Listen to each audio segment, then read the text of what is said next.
Okay, number 8, we want to figure out which of the following series converges. So we have a bunch of different series here to test. Only one of these is going to converge.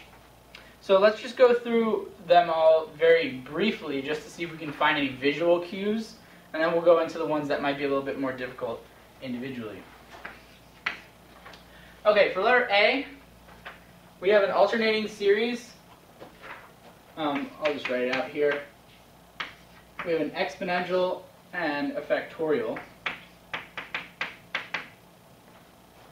At first glance here, this one should seem to you like it's going to converge because factorials are clearly the biggest entity in terms of what's here. We have an exponential, we have alternating, which alternating generally helps things converge in the first place. Because the only thing bigger than n and factorials of n are going to be n to the n power. We don't have that anywhere. So our biggest thing is on the bottom. That should lead you to believe this is probably going to converge. So let's take a quick glance at the other ones before we check that one. Letter B, so we have 4 plus -1 to the n. Right away you should be able to tell that that one is definitely not going to converge because this is just alternating between 3 and 5. You have a series that is going 3 plus 5 plus 3 plus 5. That's clearly going to infinity. The test for divergence, if you take the limit as n goes to infinity here, first of all, it does not exist in the first place, so there you go. You don't have to go any past that. But like I said, even if you think about the terms of the series, you can only have 3 or 5, and you're adding them together. You're never going to level off. Your series is never going to converge to anything. So this is clearly divergent. All right, for C, we have 5 times 3/2 to the n. Okay, this is another one that should be pretty clearly divergent just from glancing at it. That is in the exact form of a geometric series, and the part that's being raised to the n is bigger than 1. Geometric series test right there tells you that that's divergent. Letter D, 1 over the square root of n. Another one, pretty clear that this is divergent. How do we know that? Well, this is 1 over n to the 1/2 if you write it as an exponent.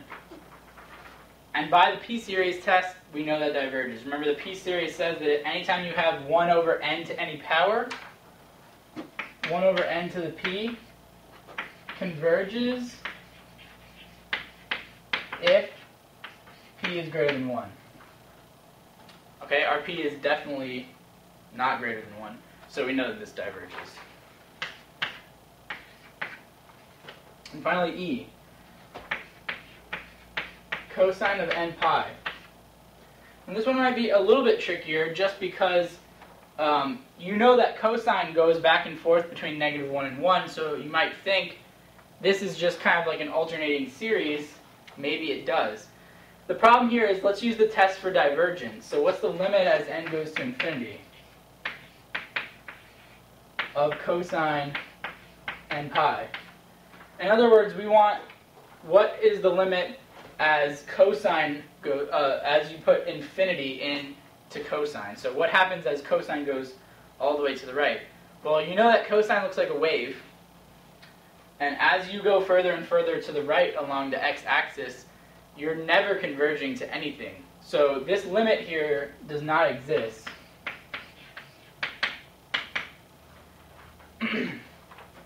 Because cosine never gets to a single point as you move infinitely along the x. That right there is enough that by the test for divergence, this diverges. Remember, the test for divergence says anytime you take a limit as n goes to infinity, if it's not 0, it always diverges. Does not exist is not 0. So that diverges, and it brings us back to this, which, like I said from the beginning, kind of should have an inkling that this was going to converge anyway. Clearly here, these other 4 diverge, so that's going to be correct.